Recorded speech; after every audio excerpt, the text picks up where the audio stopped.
It's time to talk sports. It's Hacksaw's Headlines, a panorama of the world of sports, stories, comments, and opinions. Now, here's iconic sports talk show host Lee Hacksaw Hamilton and co-host John Riley.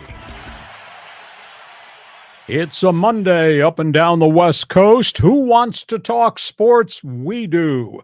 Good afternoon, everyone. This is Lee Hacksaw Hamilton, along with my host, the hothead, John Riley, from our Dixie Line Lumber and Home Center studios in San Diego. We welcome you to our Monday bonus podcast. Ton of topics on the table, and it's 109 degrees outside. And, John, it might get hotter before the afternoon is done in this studio. How are you coming off what was not so much a great sports weekend? Yeah, well, it's hot. I think there's a fire underneath AJ Preller and a lot of other sports people. So let's break it down. We're going to talk a lot of baseball. We're going to talk some football. We'll talk opening of the college season and a couple of other stories off the world of sports. Our Monday podcast brought to you by Dixie Line Lumber and Home Center Stores. Build it, fix it, enjoy it. 9 locations in San Diego to serve you. Topic 1, Padres. Can you believe what you see, John? The swinging friar, or maybe swing and miss friar? Nice headline. Padre fans out there, collapse, quit, choke. Give me your response on Fans Forum at the end as to what you've seen. Padres open up series St. Louis, bad Cardinal team. Maybe they win a few games. Then they come home and they play real people. They play Texas. They play the Dodgers. They play Houston. Hard to believe. 9 beneath 500, 61-70 on the season. Could you have ever imagined, John, you and I would be talking about this number anywhere during the season? 20 games behind the Dodgers, 20 games out of first place, 7 games behind in the wild card race, tied with the team they traded all their prospects to, the Washington Nationals, are also 7 games behind. Padres have lost 14 of their 20. And if we don't have enough negative stuff to have to deal with, now we lose Yu Darvish. Elbow inflammation. Flashback comment. What did I say? The words that I used right at the start of the Padres season when some of us were projecting I might win 100 games. Mm-hmm. And you were sales pitching me on the Fab Four. And the conversation came up about pitchers. And what were the words that came out of my mouth? Your pitching staff is never the same from one season to the next. And you look at what that staff did last year. They all made 30-plus starts. I mean, it was spectacular continuity along the way. Yu Darvish, elbow inflammation, gone for 2 weeks. I don't know whether he's a candidate for IL. This stuff doesn't calm down real quick. This on top of the loss of Joe Musgrove. I think it's 3 or 4 weeks out before he's really ready to pitch, if he's ready to pitch, if there's no setbacks, and maybe it will only be in relief. I wouldn't risk anything with Joe Musgrove. You add on to that, Robert Suarez suspended, stupid move. Robert Suarez missed a chunk of the season, elbow issue. You add into that equation the suspension. No Adrian Morejon at all. This was supposed to be a breakthrough season. Ryan Weathers gone. Luis Garcia has regressed. Michael Wacha has been a great one-year addition, but you got to monitor him because he's had shoulder issues. No Tim Hill. Krismat hurt, gone. Kinnear, gone. Surgery, elbow. The Padres don't have a pitching staff that resembles anything that started the season, and obviously is outside of Blake Snell now, is not really much compared to what it was a year ago. It's just a disaster. Bob Melvin has lost his patience, lost his mind. I'm not going to say Bob Melvin's quit on the team, but the manager just said, stop looking at the baseball standings. 20 games out of first place behind the Dodgers. And this might be mean to say, but I'll tell you what, Fab Four kind of looks like Fraud Four. Boy, you talk about miserable seasons and doing it at the most important time of the year. In the month of August, the Fab Four, 4 highest paid players on the team, John, your Padres, are hitting 205. in the month of August. The Fab Four is hitting 205. Dog days. In Milwaukee's series, they want to combine 11 for 50. That's just one fastball above 200, the Fab Four. And the last 20 games, this team has a 215 batting average. This has just turned into a disaster. You can't use the explanation or excuses, major injuries, because they have not had anywhere equal number of injuries compared to what happened to the Dodgers early, what happened to the Yankees and Mets through the course of the season. They've earned all this. They're going to own all this. And Bob Melvin says we need to stop looking at the baseball standings. And social media is just lost its mind. Or as I say, unsocial media has lost its mind. The marquee one, everybody watches Padre games on TV, and they're running these promos and these commercials. Guy on social media at the end of the loss to Milwaukee. Milwaukee had one big inning in each of those 3 games and killed the Friars. He writes, "You want me to join the on-deck season ticket list? Good luck with that." My goodness. And as I wrote in my one man's opinion column on my website, which you may agree or may disagree, maybe we should announce the colors of the Padres uniforms are really bad baseball brown and fool's gold. What a freaking disaster. And I know the Padres, they've had 5 wonderful seasons. I know that stat really, and I know that Ron Fowler lost his mind in 2019 and called Fields and everybody. And then in 20 years, will be epic collapse. We'll call 2023. This to me, I think has to be the most horrific season in the history of baseball, modern day, because of who we had on the roster, what we paid, and the price to sign these guys, them, and the price we paid to get these guys in wide deals. So you have to tell me, now that the season is effectively over 20 bleeping games behind Dodgers, you'll have to tell me what's your key word in the offseason. Blow it up or be patient. John, the floor is yours. Oh my God. I mean, this weekend was like you say, it was a disaster. I mean, they lose 3 in a row to Milwaukee. They just show no fire. And then Cronenworth gets hurt, breaks his wrist. And he's just like one thing after another. It's the San Diego sports curse, Hacksaw, that's getting us here. But, it's like, yeah, Melvin's right. You don't have to need to look at the standings. They suck right now, and this is a credible disappointment. For the 3rd highest payroll in baseball, they have to be at least 500, and they're like, what, 7 or 8 games below? 9 below now. 9. I mean, it's just insane. So, I mean, there's no hope the rest of the year. I mean, with Darvish, if he comes back after a 15-day IL, he's not going to pitch. There's no point in having him pitch, and he's got a long-term contract. And ditto with Musgrove. And the same with Musgrove, exactly. So we're going to start seeing kids. And boy, the heat is on Preller. I mean, the social media people want him out. 10 years, and I guess 9 of the 10 a losing record. Yeah, the 1 year they made the playoffs and excited the town was the COVID 2020 season. Last year, they didn't play all that well till they sprinted to the finish.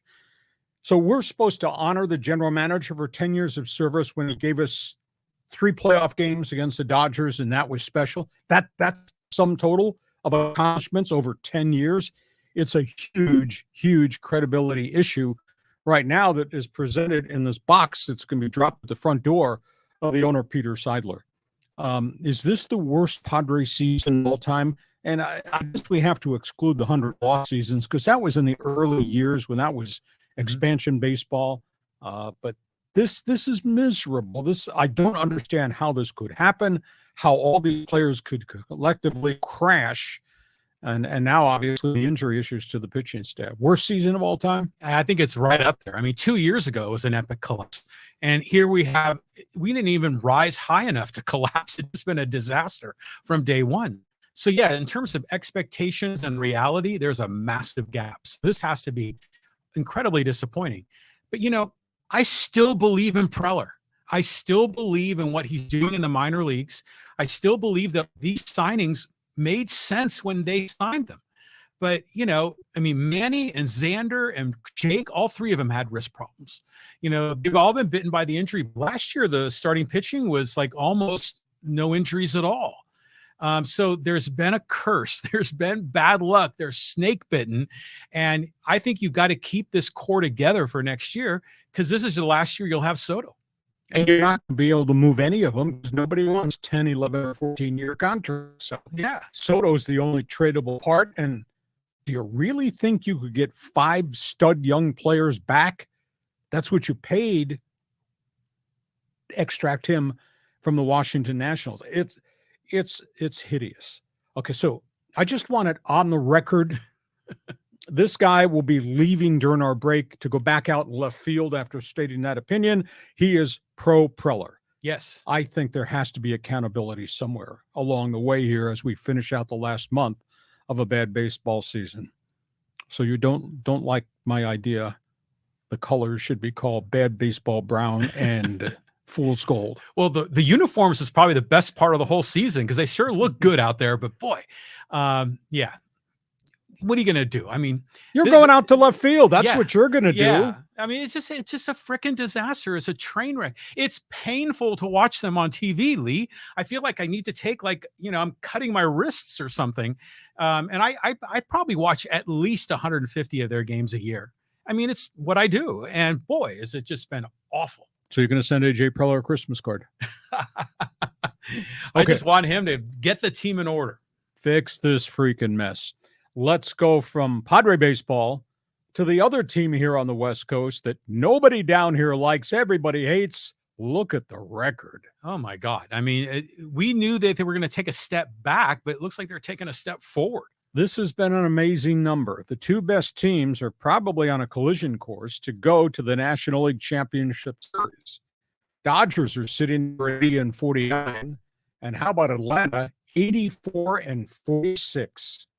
The Dodgers, with all these holes in their pitching staff, then all the injuries to their pitching staff, the loss of their shortstop before the season ever started, the struggles with other position players they added, the Dodgers have won 21 of their last 25. Some job by the manager. The manager, by the way, that your general manager in San Diego refused to interview Dave Roberts. How about this? In the last weekend series, when I went to Fenway Park and they beat the brains out of the Red Sox, who have been playing pretty good ball, Mookie Betts hit 547 at Fenway Park in that series. Freddie Freeman hit 333. Miguel Rojas hit 290. Max Muncy hit 250. And over this 21-4 stretch, the last 25 games, that Dodger team is batting 277. Your Padre team is batting 205 in its free fall. Can't be any different top to bottom. It's just comical. That's what you've got to say. But it's just reality, and it's hard to accept it. Scoreboard does not lie. No, it doesn't lie. My goodness. Yeah. It's going to be interesting. I love postseason baseball. I love the structure of postseason baseball. I don't like what's happened in this wild card race to the Friars. But I'll tell you what, if those are the 2 that are going to be in the National Championship Series, I mean, Atlanta hits the hell out of the ball with young guys, old guys, etc. And the Dodgers, they're riding on the coattails of their 2 superstars. Well, our Fab 4 have obviously failed. So National League Championship Series could be really cool if they both get there and they both get there healthy, because they are both hot. That could be a phenomenal playoff series. Yeah, it'd be a lot of fun to see those 2 because they deserve to be there. But, there's still Cincinnati. They're kind of interesting. You got those young guys, Ellie De La Cruz. So there usually is going to be some surprise in the playoffs. And you look across the street, I don't know who's coming out of the American League. I mean, Seattle's red hot, but you look at Seattle, Seattle doesn't have superstars. Baltimore's having the best season. Tampa is right there with them. None of those guys have been in postseason play. They're going to wake up one morning and realize they're in a fall classic. Holy cow, that's the Dodgers and the Braves. So I don't know who's going to represent the American League, but I think the NLCS will be good. Okay, let's go from that, and let's go to the other baseball team here in Southern California, because this has really been miserable, and now it's gotten worse. Yeah, so Shohei Ohtani, the drama keeps unfolding. Showtime. Here's the burning question. Who made the decisions? Or maybe we should rephrase that, John. Who made the mistakes? Now it's been revealed from within the front office that Ohtani has had shoulder fatigue twice. The Angels went to him, asked him to agree to go have MRI, shoulder or forearm, because he had had elbow surgery way back when he first came to Anaheim. He refused. His agents, CAA, big wheelers and dealers, indicated no. Let him work through it. Let him dictate his training, which they have since they hired him, signed him. Let him dictate his treatment with his own people. So he's getting this outside the medical circle in the Angel clubhouse. So now all of a sudden, they have catered to his wishes, whims. He's been really successful, but now he's broken down again. And CAA and Ohtani, will not let the Angel people do the medical evaluation that they would normally do. They do it on Mike Trout. They do it on Mike Moustakas. They did it multiple times on Rendon. Different set of rules for Ohtani compared to the rest of the roster. I don't know that that's a real good message that you want. End of the day, he continues to DH. We'll see if the torn elbow ligament impacts him at all swinging the bat. He's got 46 home runs still. I still think he's of value, maybe on a shorter-term contract. What I've been told from agents that I kind of network with was, hey, if it were my call, you make him an offer, maybe 2 years, $50 million per season, be my DH, with an option for a third or fourth year, either my option or your option or both our options, to reopen if he becomes active and goes back on the mound as a pitcher. I think that's what the Angels have to do. I don't know that they want to offer him 5 years, $250 million at $50 million per season if he's not going to be a pitcher. But I still think as a bat, yeah, he's got great value. And maybe Ohtani looks at it much the same way. Okay, I'll go DH for a year or two till we sort out whether or not I need elbow surgery, etc. I still think there's tremendous value as a one-dimension player. So maybe you give him the opt-out in years 3 or 4, or then he can come back and negotiate if he's back on the mound, becomes the megastar, multi-position superstar that he is. And my friend from left field says? I say that if he were healthy, he would probably get a 10-year deal like Xander and like all these other big-time pitchers or players. But since he's injured, he's going to get less. And yeah, maybe only 2 years at a time. Less in term years, correct, not salary. But do you think maybe they'll play the game and say, you know what? We think of him as a $75 million a year guy, but we only have $50 million to handle the cap. So we're going to pay him $150 million over 2 years. You know, it could be one of those things. Because, you know, when Xander Bogaerts signs an 11-year deal, they don't expect him to be a top-performing shortstop by the end of that contract. We don't know, though. I mean, I can't give him $75 million per season. That's crazy. You got heat stroke out in left field already? He's only been out there 5 minutes. I think the 50 to 60 mil is the top high water mark. And he'll get that as a slugger and as a DH and maybe even go into the outfield or go into first base. But obviously, if they have to do brace surgery or full Tommy John for the second time, that's a 1 or 2 year period to recover from. So I don't think anybody's going to give him 5 years right now. I think, or if they offered him 5 years, he could opt out after the second season and evaluate whether he's 100% as a pitcher. Maybe that's the only way to do it. But I'm not paying him $175 million. Or come on, John. Yeah, well, I mean, the money is just so outrageous, but the revenue is up. We talked about how revenue is up, even though the game time is down and attendance is up. Here's my dark horse pick. I say that the Giants are going to sign him to kind of zing the Dodgers, to beat him to the punch. The Giants have got a lot of money. They could use him. That's a dark horse because we keep hearing Angels and Mariners and Yankees and Dodgers. But I don't know. I think the Giants are the wild card. Oh, you got a heat stroke. Put some sunscreen on out there in left field. Everybody that I've canvassed is of the opinion he is going to go to the Dodgers because of their Pacific Rim history, because they are winning. That's got a lot to do with it. And they do have a history of taking care of injured players and rallying these guys back. Before we go to the other baseball story, we need to at the and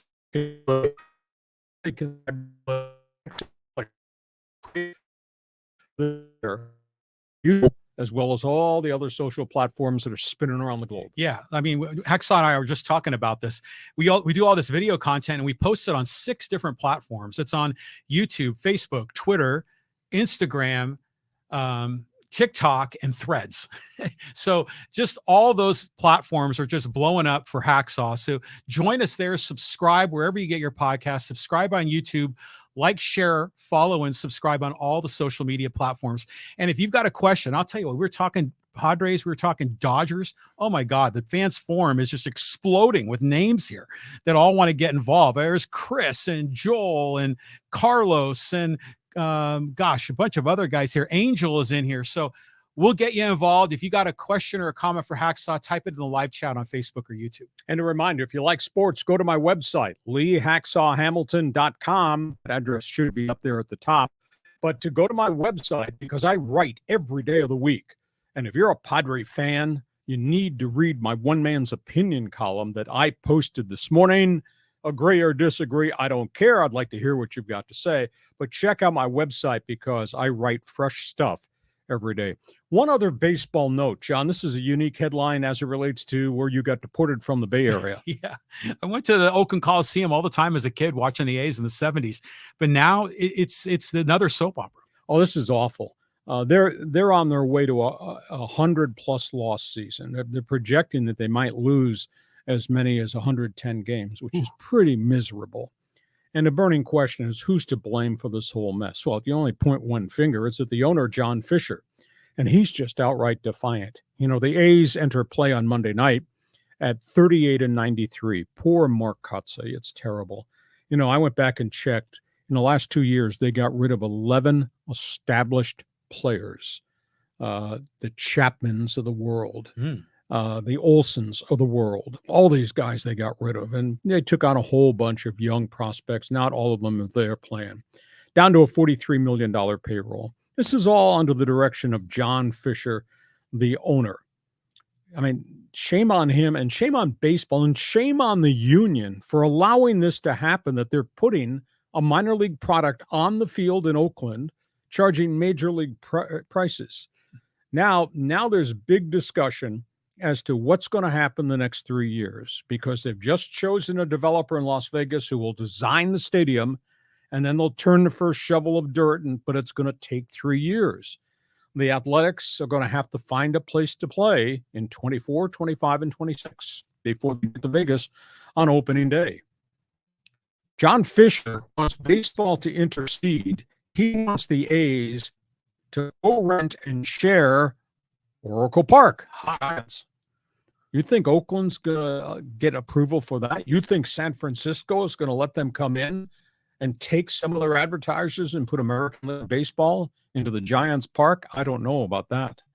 The mayor of Oakland, who had just taken office when John Fisher was signing all these documents in Las Vegas, says, they could play here for the next 3 years on an interim basis. Doubt anybody's going to come see the games. And by the way, we're not going to give you any sweetheart deal financially. If you want to rent the building, you're going to rent the building. Yeah. They're going to owe them big time. Now there's a proposal. Well, we'll just play at the AAA ballpark in Las Vegas that hosts the Pacific Coast League team. To which stop laughing. To which the union says, time out. Yeah. Do you know how bloody hot it is in Las Vegas? Yeah. From spring through October? You want these guys, my major leaguers, union card holders, to play in that type of heat? Don't think so. There's a rumbling out there that the union has a counter proposal. Put this thing on the road. Let them play a group of series in the schedule, not in Oakland. I don't think in San Francisco, but make them a touring team. Let them go play in Charlotte, minor league stadium there. good attendance. Portland, Montreal, which has the vacant stadium, Vancouver. So if you take 4 to 6 series and the A's wind up playing, or the Oakland Orphans, play in these minor league parks, it's a thrill for the minor league cities and the fans. For sure. But the problem is then, and the union is going to have to figure how this works. The players are on the road for the whole year. How does that impact their families? Yeah. Because they won't be based in Oakland if they're, quote, traveling home games to play on the road and then play their regular road schedule. So I don't know where this is going to go, but this is really ugly. And John Fisher's acting, he's so defiant that I had to do this. We couldn't get a deal done in Oakland. Well, yeah, but you're also the one that traded 11 established stars away in 2 years and put a 98-loss team on the field charging major league prices in Oakland. I don't know where he's going to wind up. John, before you pass out in left field today, what do you think the A's should do? Well, I don't see them moving into Oracle Park. That's not going to happen. San Francisco has so much pride as the city that they're not going to co-tenant with the Athletics. The barnstorming Harlem Globetrotter kind of thing is kind of cool. I like that. And you kind of get a test run in each of those potential expansion markets to see how the fans react and give them a taste of it. But yeah, does it work out for the players? It'll be hell on the players. But you know, they're traveling so much already. You know, given their situation, it might be better for the morale of the team to play in front of big crowds on the road and in some of these minor league stadiums rather than playing in that dungeon, that cemetery of Oakland Coliseum. And nobody's going to go see them. Yeah, exactly. So I have a question though. Is Billy Beane still with the A's? He has stepped away from day-to-day baseball activity. He's gotten involved in a lot of other business entrepreneurial things. I think he was linked at times to do some creative things in non-baseball with the Fenway Sports Group. Fenway Sports Group owns a soccer franchise and owns NASCAR teams. He's not day-to-day control at all. I mean, the whole administration has changed. Billy stepped away about a year ago. Okay, so we got a lot of baseball to talk about. We're going to juggle our schedule just a little bit here as we get to halftime. Our Monday bonus podcast is brought to you by Dixie Line Lumber and Home Centers. Fix it, build it, and enjoy it. And let me remind you, get summer and fall project savings at Dixie Line Lumber and Home Centers now. Power tools, paint, doors, windows, decking, outside lighting, patio furniture, and more. You need it? They've got it. Check out the great monthly ad promotions at Dixieline.com. Dixie Line, as we say, fix it, build it, and enjoy it.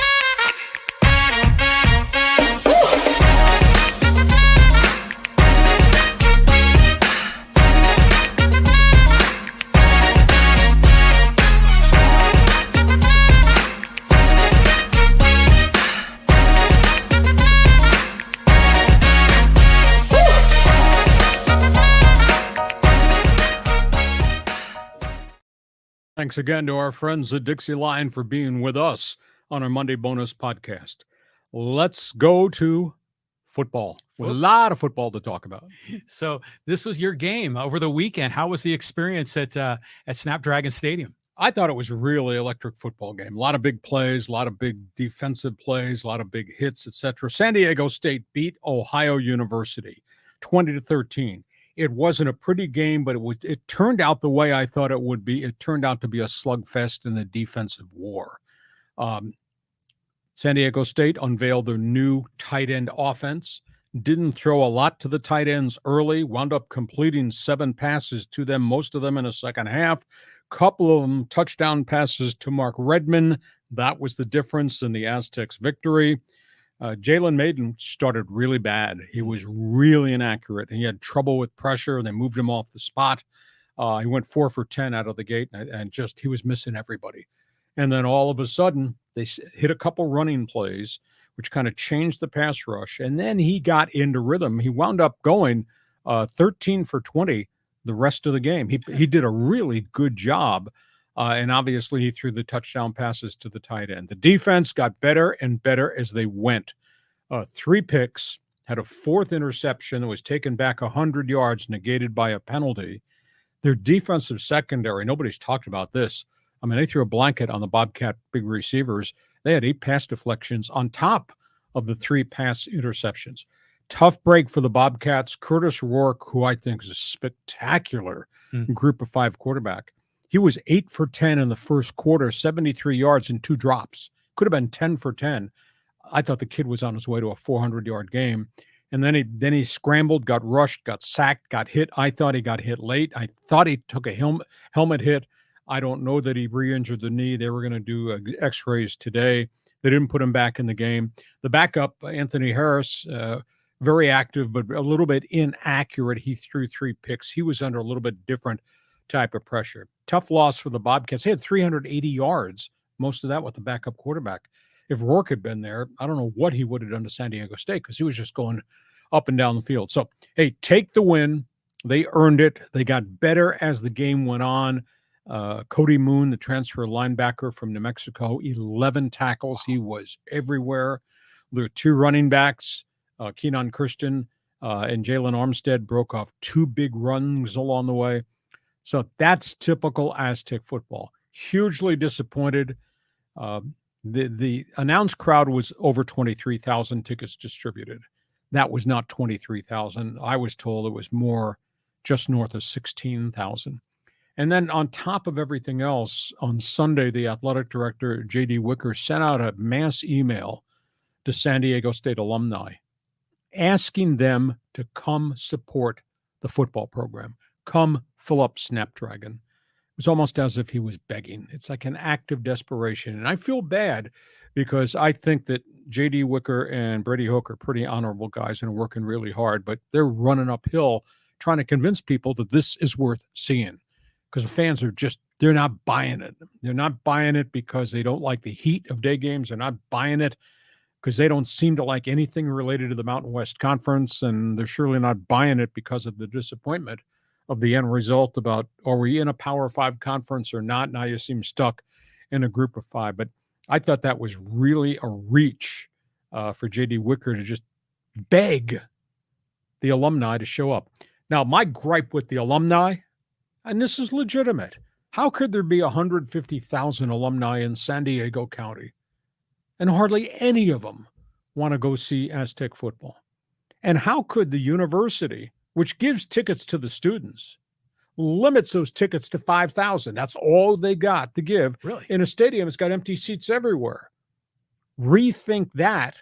Make it 10,000 free tickets, as long as you're not sold out. Yeah. Get those kids to come and experience. What those kids do in the end zone seats before the game for the players is really, really neat. But there's not enough of them there. So they've got so many infrastructure problems in the decisions that they've made. I think I said it last week. I'll say it again on this Monday bonus podcast. I think San Diego State's got the ability to go 9-3. That'd be good. And they're playing a really, really rugged schedule. Okay, so that's what I think about red and black football. What did you see? Well, it started off, I thought it was big trouble. I mean, because the way Rourke was moving that ball and Maiden was shaky in that first quarter, I was like, oh, here we go. This is not getting off to a good start. But yeah, as the game progressed, I mean, really the score could have been 27-6, if they didn't call back that 100-yard touchdown interception. But, it was just disappointing watching the game on TV because the stands looked about half full. I'm still of the opinion that win is going to mean a lot. So let's assume they win next week against Idaho State. They're 2-0, and then I think it's UCLA, yes. Right? So you got a little momentum there. I think as this program wins, they'll start filling it in like Viejas. But as fans, there's so many things that maybe deter you from going because people still have that first game branded in their mind with 100-degree heat. And ticket prices and parking prices. Yeah, they said that's all still true. And people are still complaining about the prices of the tickets. Then you've got this disappointment of not getting into a Power 5 conference. And then you're still recovering from those previous 2 years when they were playing up in Carson. So it's just this perfect storm of things working against them. But I think if they just start taking care of business, I think the stadium will fill up. But see, here's the issue, though. I don't mean to argue with you, dummy, but I'm going to argue with you, dummy. They've had great success. Brady Hoke fixed this thing, left. Rocky Long built it. Brady took it over, and they've had a couple of good years and then kind of a drop-off year. I mean, when you're winning 10 games on a yearly basis and you're going to bowls every year, is that not a catalyst? And they've beaten some of the bottom teams in the Pac-12. So they've done their job in terms of putting the product on the field with the end result. Scoreboard says Aztecs win. Community has not responded. I sat with John Quintera, who I've worked with forever as a talk show host, and we were in the press box. And I was the only one who was wearing green in the press box. But we talked back and forth. I said, John, do you remember on the old Extra 690, and we broadcast the Aztecs for a chunk of years. That was the Marshall Faulk era.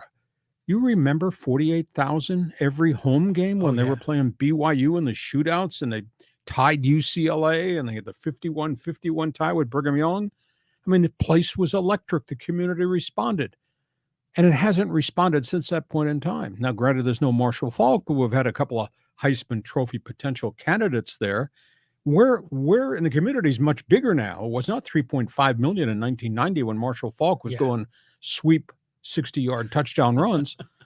Just don't understand why the community has not responded to what I tend to think is a fairly credible football program at this level, unless it's just everybody's in grudge mode because of the things on your checklist and the fact it's not a Power 5 conference. Yeah, but see, it's still early. I mean, school just started. I think there's a lot of newbies at state that haven't settled into the dorms yet, because you would expect that stadium should be, at least 1/3 students, right? Filling that thing up. But there's demonstrated performance that the Aztecs fans will fill Viejas. They will support a winner.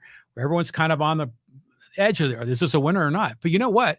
They didn't just beat the bottom feeders of the Pac-12. They beat UCLA the last time they played them. And I think that was on the road in the Rose Bowl, wasn't it? So, this is a legit program, a legit team. They deserve our support. I'm going to the game next week. See if we get Idaho State. It'll be my first experience at Snapdragon. I'm looking forward to it. Okay, so the bottom line for everybody who's going to join us on Fans Forum, and any San Diego State fans out there, please tell us in Fans Forum why you either come to the games or you don't give a bleep, and why there are all these empty seats, and where has San Diego State gone wrong. One other college football note, this is a really bad story. Yeah, and this is kind of part of your lineage as a sports broadcaster, as ASU play-by-play man. Yeah, I did the Sun Devils, and we went to the Rose Bowl and a whole bunch of bowl games. It was really good. They're coming off a miserable season at 3-9. They're coming off the firing of Herman Edwards, the longtime NFL coach who was there and got bounced. They're coming off an NCAA investigation. They just announced on Friday, as practice was starting, the university has imposed a self-ban on a bowl game this year. Now, I don't know whether they're going to be a bowl team or not. It took all the air out of the practice. I can imagine there'll be some players are standing up to enter the transfer portal by virtue of what the university decided. I think it's really ill-advised. Maybe you wait to the end of the season. They're trying to win Curry some favor with the NCAA. That's not going to happen. No. They've got so much damning evidence about Herman Edwards and 5 key assistant coaches that busted the NCAA rules during COVID, when you were not allowed, I think it was a 2-month span, you were not allowed to recruit players during COVID, and they did it anyhow. Antonio Pierce, NFL linebacker who was defensive coordinator for Herman Edwards, was the ringleader of this whole thing. Just banning yourself from a bowl game, that's not going to make a difference. I think the NCAA is going to nail them when they're done with the investigation. Just like I tend to think, even though everybody at Michigan, the school up north, says, well, Michigan has self-imposed a 3-game suspension for Jim Harbaugh for what he did.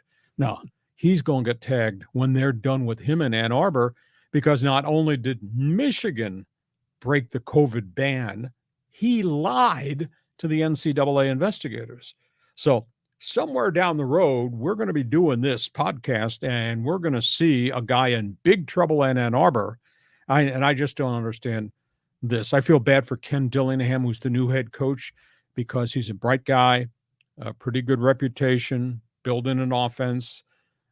But he's got a problem on his hands now, because these kids are going to line up in the transfer portal if they're going to get tagged with additional sanctions and penalties. And I think they will. I don't think this ban bowl impacts the NCAA probe at all. Yeah, you don't need to take a self-inflicted wound here. You don't need to fall on the sword. So they should have played the season and be bowl eligible. They got seniors on that team. This is their final year. So that's, really got to just kill the morale of that team. But it seems like that this is a lot more serious than Harbaugh buying a hamburger for a guy, right? Oh, yeah, because the rule was the rule for everybody. Mhm. All 130 teams in Division I and everybody in Division II and Division III. During COVID, there will be no recruiting contacts.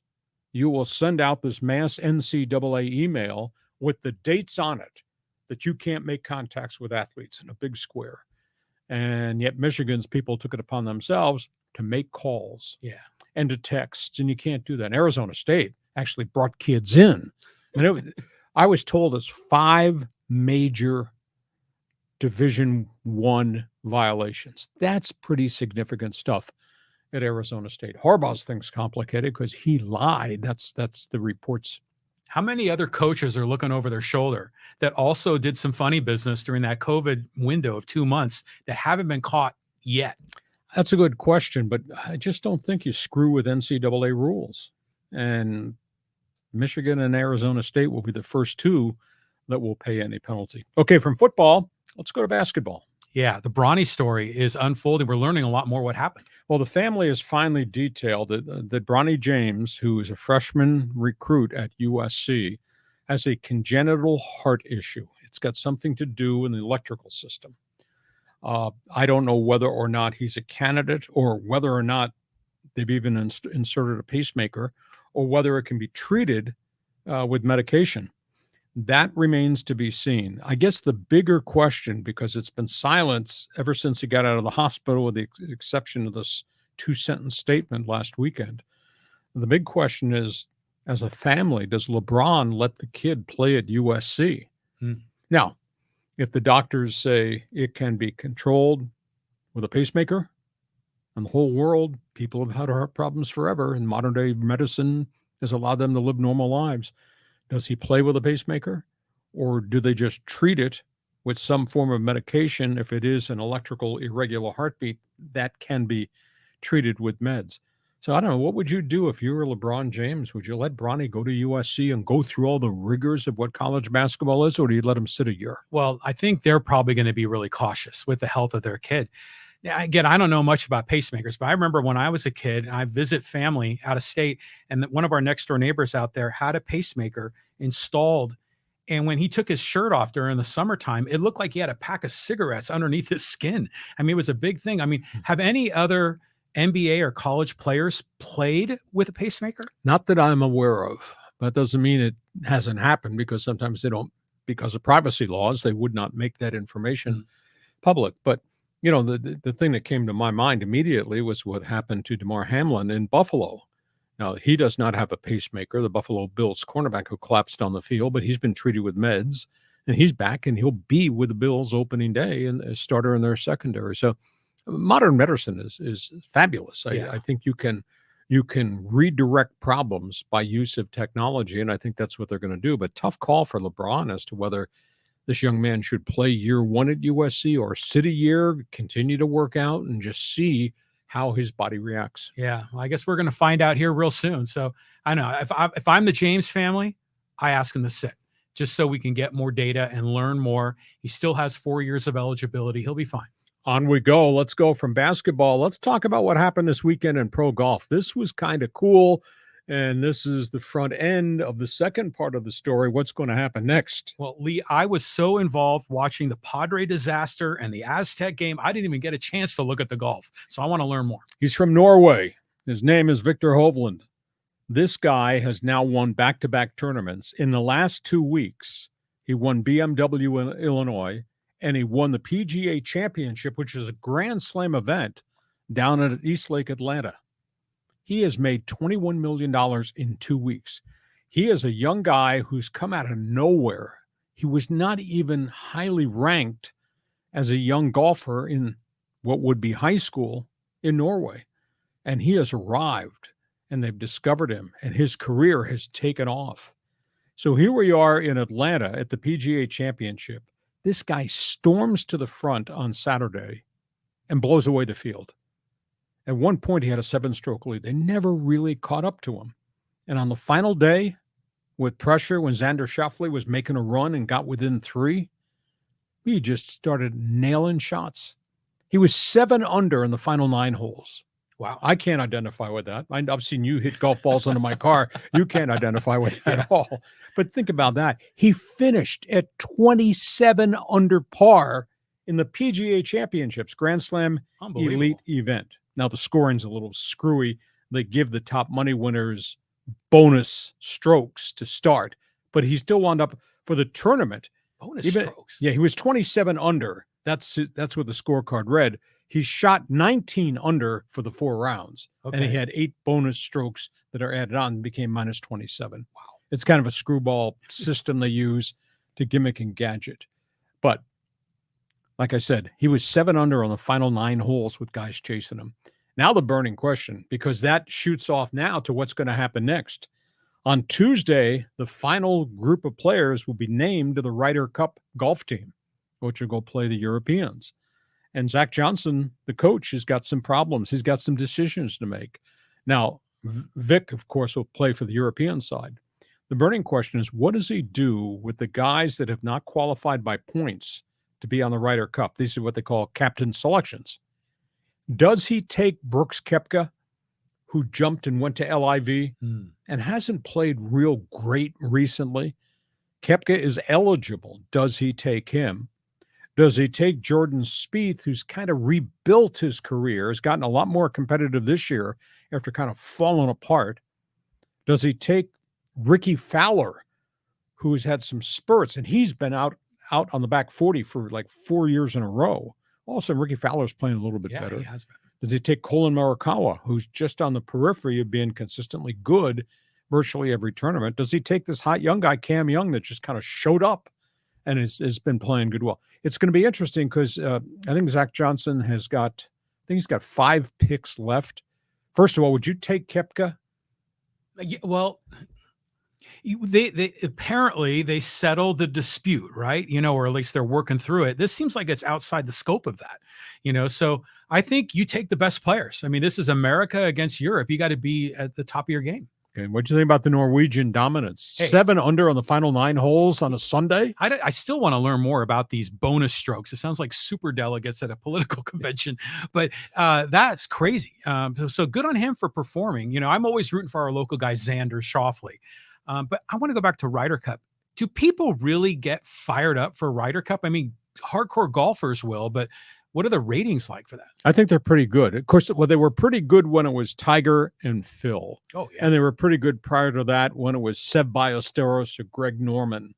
But I think the Ryder Cup is now a real made-for-TV event, and people pay a lot of attention to it, because it's match play. And we've had some Ryder Cups where Team USA did really well, and some Ryder Cups in which they got ambushed, and then Ryder Cups where somebody blew a big lead and suddenly it was down to a half stroke to win the final matches on Sunday to win it. So it'll be intriguing to see who Zach Johnson picks for the Ryder Cup team, because obviously there is no Tiger, there is no Phil. Jon Rahm had the great start, but he has really cooled off since midseason. So I'll be interested to see where they go with the stars. Okay, from that, let's talk about what happened on the racetrack, because this was something. Hacksaw, you're so awesome covering every sport in the book. So yeah, IndyCar, NASCAR, F1, it's unbelievable. Okay, let's start with Formula One. Max Verstappen, right there on the left, wins his 9th win in a row. He's got 12 checkered flags this season for Team Red Bull in Formula One. Driving rainstorm. Ton of accidents. This guy fights his way through and wins the Dutch Grand Prix. Ties a Formula One record for the most consecutive wins ever in a season. And they still got more races to go. And we've talked in the past that Team Red Bull has figured out everything in terms of aerodynamics, horsepower, tires, pit stops. They've won every race this season. Everybody operates with the same amount of money in research and development. These guys have, nobody else has. So Max Verstappen wins. The guy on the right, his name is Alex Palou. This guy won the Indy 500. This guy, really good driver. This guy evidently made a deal to exit his contract in IndyCar for Chip Ganassi to go to Formula One to run for McLaren. Hey. He spent the entire offseason testing with McLaren. At the last minute, he went back to Ganassi for the final year when Ganassi said, I'm not letting you out of my contract. You've got to run for me this year. And Alex has run very well. But Alex had committed to a contract that included upfront signing bonus money to kick in 2025. Now he says he's not coming. And McLaren has filed a $30 million lawsuit against Palou and Ganassi Racing for breach of contract. And they've said we spent millions, like in 10 million, research, development, testing, cost, the bonus we gave him. Yeah. And he signed to come. And now he's backed out. That story just broke over the weekend. This is pretty nasty stuff. And Palou has kind of gone radio silent right now, doesn't want to talk very much about it. And the third storyline in auto racing, I want you to Google YouTube Daytona 400 crash. His name is Ryan Preece. Driving Saturday night in the Daytona race, got sideways, got clipped by a car, spun into the infield at probably 180, barrel rolled 12 times. 12 times. I've seen some horrific crashes. The one that killed Dale Earnhardt. Ryan Newman got airborne into a fence. It was just, I thought he was dead. I thought Ryan Preece was going to die in this accident. The whole car disintegrated, and he kept rolling and rolling because he was in the dirt and in the mud, and there was nothing to stop the car. It wasn't like he hit the wall or hit the fence, which would slow him down. This thing was catapulting down the track. He climbed out of the car. Now, he was wobbly. Well, yeah. And he walked to the ambulance. They put him on a gurney, took him to the hospital, observed him for 6 hours, and then released him late Saturday night. Good. The integrity of the roll cage. Yeah. Most amazing thing. So just Google it. You'll see it, and you'll say, how the hell did he walk away from that crash? So, I mean, NASCAR, the speed is unbelievable. They still struggle with the aerodynamics. What happens if the air gets under the car launches. That's what happened to him, and there was nothing to stop him. He just went and went and went, but he walked away from it. So what a phenomenal thing. But check it out. You won't believe how violent the top spin on this car is and how there's nothing to slow this car down. It keeps going and going and going. And he walked away. Just absolutely amazing. What was his name again? Ryan Preece. Right. So Daytona 400, Ryan Preece. I'm going to look that one up. I mean, because, the technology in these cars is a lot better as far as safety goes. And yeah, he doesn't have a wall to run into, so he has a chance to survive. So good on the team for having that kind of car that can survive that. But I want to go back to Alex Palou. Well, on one level, it's like James Harden trying to get out of a contract. These guys don't respect the contract. But I do like the idea of this crossover between IndyCar and F1 because they seem like they could be similar. And, F1 is the big time stage worldwide. We're all Americans. We follow Indy. But I'd like to see more of, more Americans in F1 and more F1 in America. Well, there's only one American team. It's Team Haas, and they've had no success at all.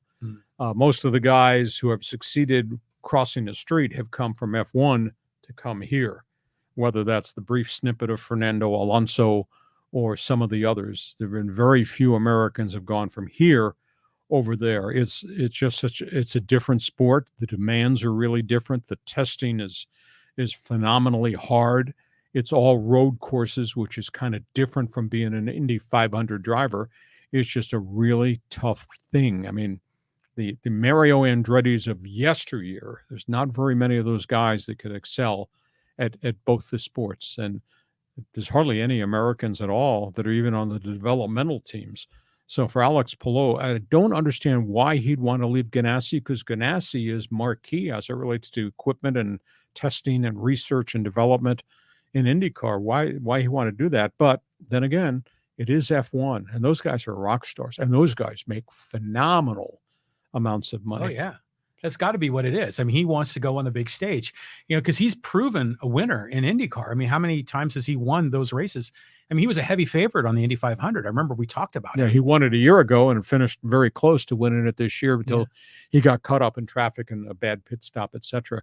right at the end. $30 million. That's what Team McLaren is suing Ganassi and Palou 4. Wow. Okay, it's time for Fans Forum. We're going to ask you to go to our chat box, send us questions. We'll try to run through as many as we can. And if we don't get you this time, we obviously do this on Mondays with a bonus podcast. We do it on Thursday with our regularly scheduled podcast. John, these are your friends who are chatting with us from left field. Go ahead. Oh my God. I mean, the list here is insane. So we'll just start at the top here with Chris. And he says, Lee, I'm a native San Diego, and I don't understand how people in San Diego can support the Chokers. You talk about the Padres. The Chargers. Chokers moved to LA, and people aren't loyal to the soil and are like little puppy dogs following abandoned owner. Yeah, you kind of went off topic there on me. I don't really, you're talking about the Charger fans or you're talking about the Padre fans? Yeah, that's what I thought it was. Okay, let's give you just 2 dimensions. I think Charger fans are still here. I don't know whether they watch Charger games because they're fans or they hate watch because they want to see them lose. The TV ratings in San Diego are about 50% of what they were when it was the San Diego Chargers. In terms of the Padres, I'll tell you what, 51 sellouts so far. I mean, it's been phenomenal response by the community, but phenomenal disappointment when you think now that these guys are 20 games out of first place, 20 games behind the Dodgers. So I think the burning question, are they going to be able to resell these season tickets to these fans next year? Remember, they bumped their prices up for a 3rd straight year. So they got a lot of work to get done to fix what is wrong in that clubhouse, fix that roster, and then try to resell everybody. This is a great baseball community. It is. I've told John about this before. I've always felt this was a melting pot of people from everywhere, and they'd come here to see their Red Sox or those Cubs or the Dodgers or the hated Giants and Barry Bonds. They'd come to see them, their team, in addition to all the San Diego fans who would show up here. So I think it's a really good baseball town. But somebody is going to have to tell me on our fans forum, is this the most disappointing season in the history of Padre baseball? For what they have, what we thought they were going to be, what we were promised, and what we turned out to see.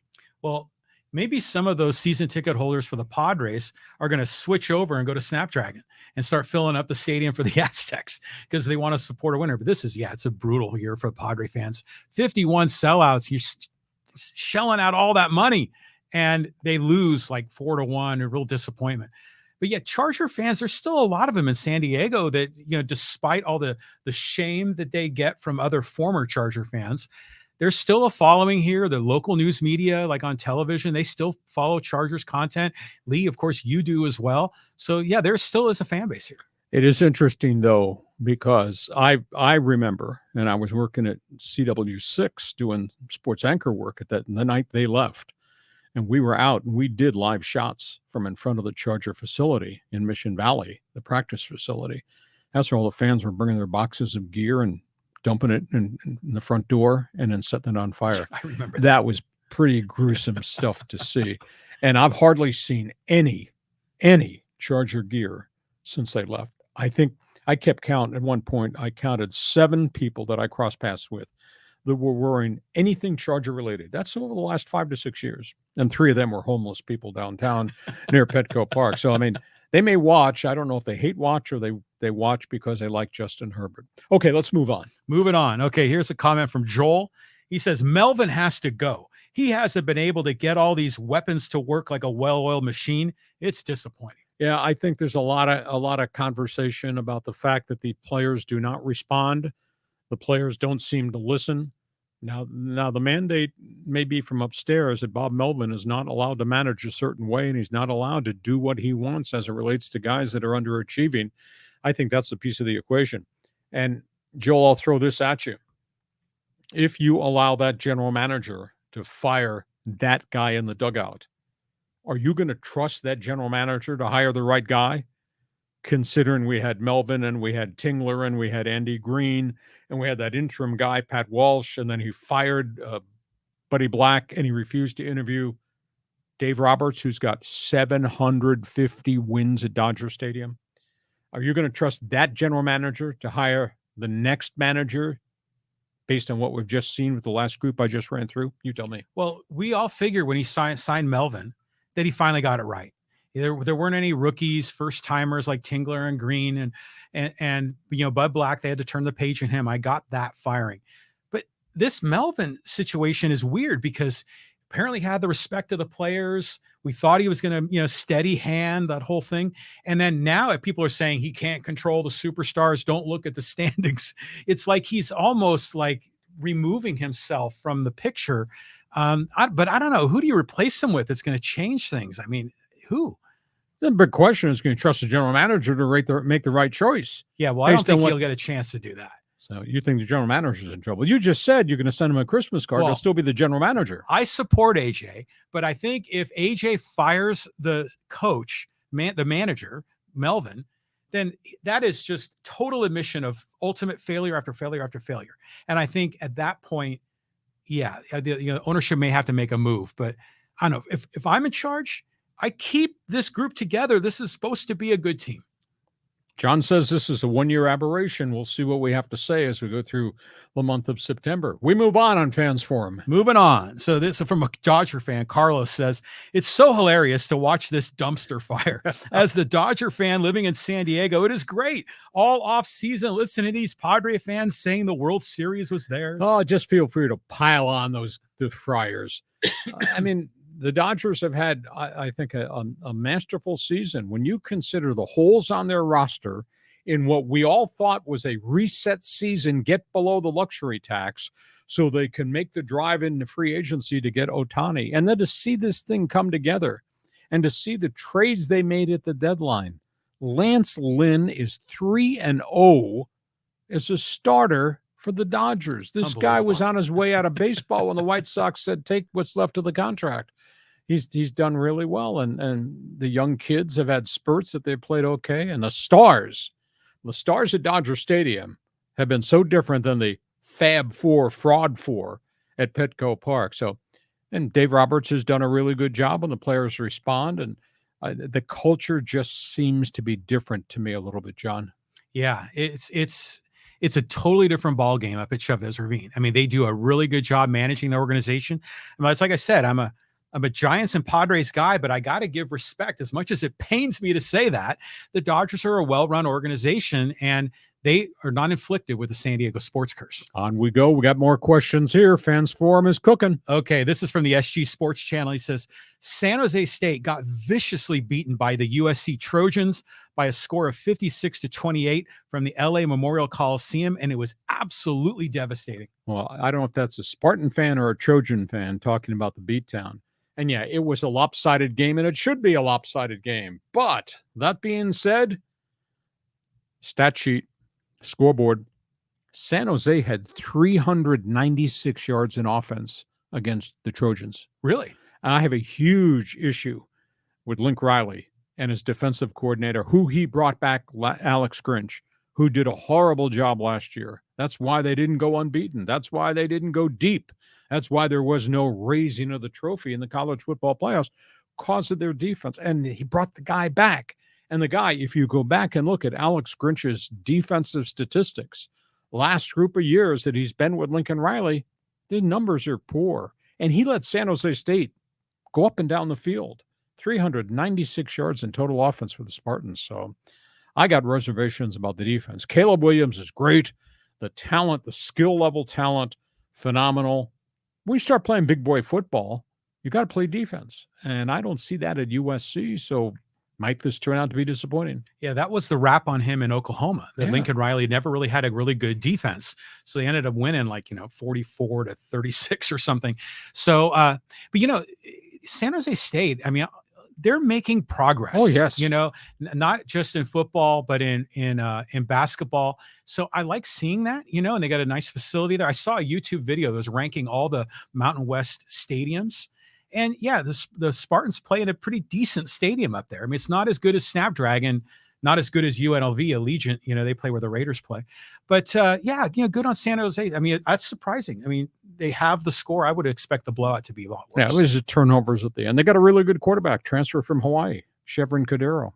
Guy makes things happen, multi-dimension running and throw type guy. Okay, we carry on with the conversation. Carrying on. This is from Moreno, and he says, the Aztecs have never been able to recruit locally or nationally ranked players and play in the Mountain West. Hard sell. It really is. Everybody in the Mountain West, much like in the Mid-American Conference, they recruit kids who've got talent that you're going to coach them up.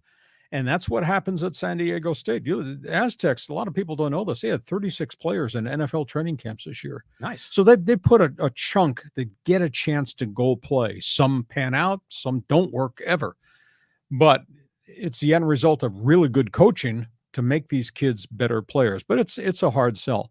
And the NIL, the first year, Aztecs got a group of players and transfers, and a bunch of them played. This year, not so much. Why? Because the prices on NIL guys just went through the roof. And all these big-time teams are paying all this money to all these big-time players and taking guys away that used to wind up here. So it's a huge, huge challenge. If San Diego State was ever to get into whatever the rebuilt Pac-2 turns out to be, or Pac-4, depending on what happens with Stanford and Cal in the next week or so, I would think Brady Hoke could be the guy to take him in because he knows big-time football. He's got all types of contacts. Mm-hmm. And when your credit card says Aztecs Pac-10, you'll open more doors and a chance to give a sales pitch to the kid that had come play here. I think he'd be the right guy to lead them because he's got all that experience, having been not just at Michigan, but he was a recruiter at Oregon and he was at Tennessee. I mean, he's been a bunch of different places in big-time programs, but that's awful far-fetched, John, to think that this is going to work out well for San Diego State in terms of stepping to the other street corner and becoming a Power 5. Well, think about how long they were terrible. Like through the 90s and the early 2000s. Then they get Hoke and they get a Rocky Long. They build the program up, and it was like really a great program. We always thought they had a shot at getting into one of those, final bowl games in the BCS as a group of 5 team. But now with the NIL, it seems like maybe the talent level is dipping down again. So maybe they have to adopt that Steve Fisher, Brian Dutcher thing and find these players with a chip on their shoulder. Well, they coach them up. I think that's the best thing you can say, and they've done it fairly successfully.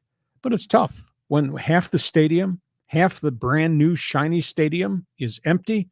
That's not good. Move on. Another Aztec comment from T-Mac. He says, last year hurt attendance because Brady Hoke was tone deaf to the fans. Hecklinski and Burmeister experiment went on too long. Yeah, and Brady's old school. Brady does not want to throw it 51 times per game. And that's kind of hard to swallow here because we're on the West Coast where everybody, high school to college, throws the hell out of the ball. But they've had a good record and they run it and they really develop good running backs and they play tough as cement defense. And that's their calling card. Now, maybe it'll be different with Ryan Lindley as offensive coordinator. They've got 3 young pup quarterbacks behind Jalen Maiden, and that will be the future. I don't think they're ever going to go back into the transfer portal after the Burmeister disaster at Virginia Tech. I think they're going to develop their own quarterbacks. Hopefully, they'll be able to expand this thing and throw this damn thing down the field. And that's the most amazing thing. You go back to San Diego State college football, when it was Coryell, Division II. And I understand the recruiting rules are all different. They threw the crap out of the ball. And they had all these quarterbacks who wound up in NFL camps, starting with Dennis Shaw through Brian Sipe and a whole bunch of others. And they went down the field all the time. And it was high-flying circus act. And then it kind of changed. The Luganville era was successful for the short window, but they had a young quarterback in David Lowery who chucked it down the field. And they had NFL receivers who were part of that whole thing. And then obviously they had the greatness of Falk. And right after that, Tom Kraft came in, and they had Billy Blanton. And Billy set all kinds of records before O'Connell and Lindley showed up. So there has been a progression of guys that can go down the field and make it happen, but it hasn't been very consistent. And they've never gotten the fans back from the Falk era. I closed my eyes. I broadcast. It was the first game ESPN ever put on Thursday night. San Diego State, BYU, Ty Detmer, David Lowery, Marshall Falk. Oh, nice. 51-51 tie. What a calling card for the whole nation to see about what the WAC, that as it was known, could be. But then Luganville left. Falk left early for the NFL, went to the Colts, then to the Rams, and then to the Hall of Fame. And the programs, as good a guy as Ted Tollner was, and offensive guys, they never kept it at the level. They did get a couple more good quarterbacks later in the run, but there was never any consistency, and they kind of lost the community. Community never came back. And I'll tell you what, that 2.5 years with Falk, John, they were averaging 48,000 a game. Mm. I mean, it was absolutely phenomenal. And that BYU game was just legendary at 51-51. Yeah, that was a great year. I went to a number of those games, and Marshall should have won the Heisman Trophy that year. We're still so upset about that. But hey, what do you think about Braxton Burmeister playing wide receiver for the LA Rams? Well, we'll see if his name's on the waiver wire in the next 24 hours. He didn't play much in preseason games. I tend to think maybe he winds up as an athlete on the developmental squad, but I think it's a long shot. I was kind of disappointed last year when he got here because I had watched video of him and talked to people back in Virginia about him at Vautech, and he was a really competitive quarterback. But, he got firestormed here. They could not pass protect, and he kept getting sacked, and he got hurt multiple times. And then finally, he went down and he never got up. And that's when they went to Maiden. And Maiden did a lot of, I was very impressed with Maiden kind of coming from the secondary as safety to make himself a pretty competitive guy with half a playbook and hardly enough snaps to get ready. So Maiden's got skill. Burmeister is just a terrible disappointment. Wrong kid, wrong system, wrong time, I guess. Yeah, that was a tough one. We had a lot of hope when Burmeister came over, but I think Maiden is going to do a solid job getting this team through. The running backs look really good, so, and then Redmond was terrific. Yep. But next year, Maiden will be gone. They got a lot of those young quarterbacks. That's going to be interesting to see how they develop. Well, all those young quarterbacks will have a year plus 2 spring footballs working under Ryan Lindley's playbook. Oh, great. That's important. By the way, there was a message on your phone from area code 801. Salt Lake City, Utah wants you to send back those 3 pages of tight end play calls so and put it back in their playbook. Let's wing a couple more in here. Yeah, let's get some social media comments in here. I mean, it's just so much going on in terms of comments and questions. And here's a Reggie Bush comment. And this is from Fat Sal on the YouTube channel. He says, "You go, Reggie. It's the good old boy systems trying to hold you back. Get them, Bush. Show them that they're Bush League." Oh my goodness. You don't want to get me started on this. Here's my questions. And Reggie Bush waited all these years, and now this is a problem. He wants his Heisman back, and he wants his stats back, and he wants his uniform to be retired at USC. And Reggie said he's intimating to you did nothing wrong. Well, the family sure did a lot of things wrong. And if Reggie was innocent, why didn't Reggie testify in front of the NCAA's investigators? He never did. That's a big issue to me. He stonewalled them. And obviously the family was caught. But I've seen documents. Reggie's signature is on the credit card of the 2 marketing guys, one of whom became his agent while he was at USC. So he's signing his name. That to me inflicts guilt as it relates to whatever benefits he got. And did the NCAA slander him in 2021 by saying, well, he was not eligible, therefore he should never have been given the Heisman? Well, we didn't know what he was doing at the point I made my Heisman vote, and I voted for him based on everything he did at USC. But at the end of the day, if you were innocent, why didn't you testify in front of the NCAA? You could have denounced him at the hearing. If they screwed you, they screwed you then. But you refused to participate and tell, quote, your side of the story. And by the way, there's documentation of stuff that you signed. Well, there's been so much talk on social media about this. And a lot of people bringing up Johnny Manziel, and saying this is a double standard. Johnny Manziel was taking money for signing autographs. He got to keep his Heisman Trophy. And some people are suggesting that it might be a racism thing, where they protect the white guy and penalize the black guy. Now, I think the rules have changed. The rules got bent. It's a different world. Ohio State's head coach, Jim Tressel, who's a friend of mine, lost his job because he had players that are selling autographs for tattoos for cash. And Ohio State got put on probation, and Tressel got fired because it happened on your watch. Well, he didn't know what these guys were doing in their off time. So it's complex. There's so many rules. But, I will close my eyes and I will say Reggie Bush, one of the greatest running backs of all time. Reggie Bush, maybe the greatest high school running back in San Diego, and that says a lot because guys like Marcus Allen and Terrell Davis and so many others came from here. Yeah, Rashad Salam. But I close my eyes. I also say Reggie Bush, USC scandal, probation, loss of 30 scholarships, refused to testify in front of the NCAA. If you were innocent, Tell them to their face. I got a problem with that. But if you're a football fan, wasn't that a great era for USC and Matt Leinart? Him and Leinart? Yeah. Coach Carroll on the sidelines. So it was a good time, but yeah, it's weird how it all worked out. Hey, listen, I didn't mean to yell at the TV on Sunday, but I saw this on TV. You know, DraftKings, all the betting books are now running flurries of ads. Yeah. And here's Matt Leinart standing in front of DraftKings logo, talking about the opening of the college football season, throwing the football. He says, college football is great. It's all about history and loyalties and rivalries. Matt, your team left the Big Ten, left the Pac-12 for the Big Ten, leading to the death. Please don't use the word loyalty and rivalry. Yeah. We got another Pac-12 comment here because there's been so much conversation about conference realignment. This is from Mark, and he says, you can try and build such a conference, but you have to realize Stanford and Cal will be gone to the Big Ten at the first opportunity, leaving you with Oregon State and Washington State, which is essentially Mountain West 2.0. And the autonomous status you crave will not be extended to a conference that is 50% G5 refugees. The goal of realignment is fewer and more power schools and autonomous conferences. If you're not already in a power conference, you never will be. To just give it up and realize the powers that be already have decided that you will be a G5 school forever. Okay, so you're anti-Aztec. I buy that. That's okay.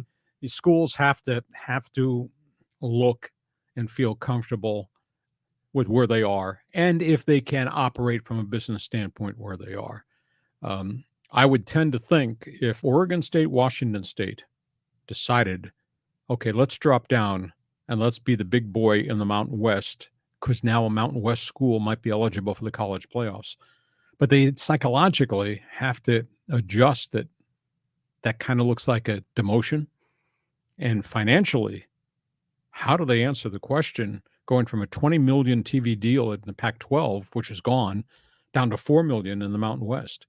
It's a huge struggle. If the Beavers and the Cougars came here with Boise State and Fresno and San Diego State and Air Force, I mean, it would really be a really good football conference. But unfortunately, it would be a group of five. And I don't see, if they did this, I don't see the Mountain West being able to jump over the double yellow line and become a Power Five with whatever they'd call it. So Oregon State, Washington State, sure like to see it, but I don't think it'd be good for them. But so tough call coming up for the presidents of those schools. Well, Oregon State's athletic program is of a higher level than Washington State, right? There's money issues. Washington State's had more financial issues than Oregon State, and Oregon State is not wealthy by any stretch. But their baseball program is fantastic. Exactly. You know, they've won national championships there, and they've had a lot of success in football, and even recently in the NCAA tournament. I think they kind of went deep a few years ago.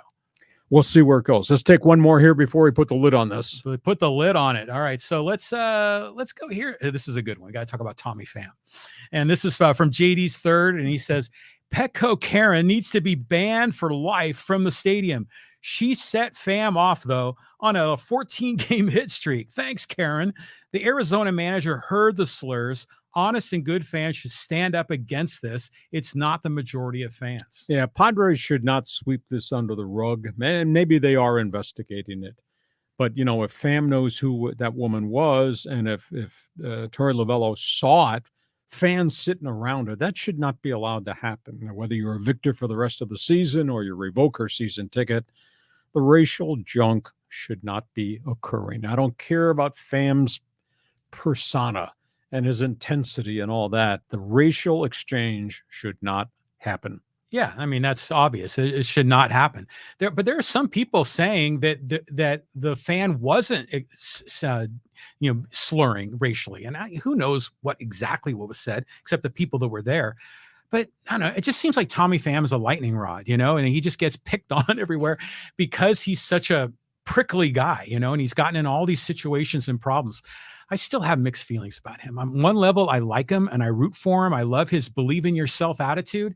But on the other hand, didn't he get in a fight with someone over like their fantasy football team? Was it Jock Peterson? He wears you out with his style and, quote, his persona. Hey, listen, we hope you've enjoyed our Monday bonus podcast. Did we cover enough topics on the table for you? If you like sports, we want you to share with all your friends what we're doing.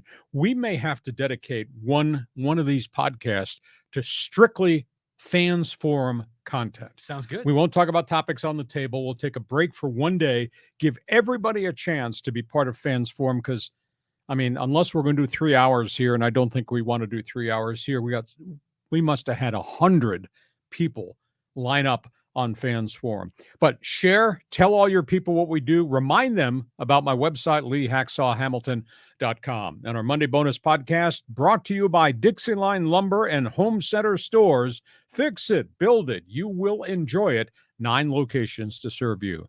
John, have yourself a great sports week. We'll see you come Thursday. We're going to do a college football preview on Thursday. Then next week, we're going to do our NFL preview division by division as we go towards the start of the NFL season. Yeah, those are going to be 2 great episodes. If I see your ball under my car, I'll kick it out. You could practice putting again and don't have a heat stroke out there. It was 109 degrees out in John's parking lot this afternoon as we started. Hey, thanks for being with us. We'll talk to you come Thursday on Hacksaw's Headlines. Join us again for Hacksaw's Headlines on YouTube, Facebook, and Twitter. And find the audio version on your favorite podcast apps. For more content, go to LeeHacksawHamilton.com.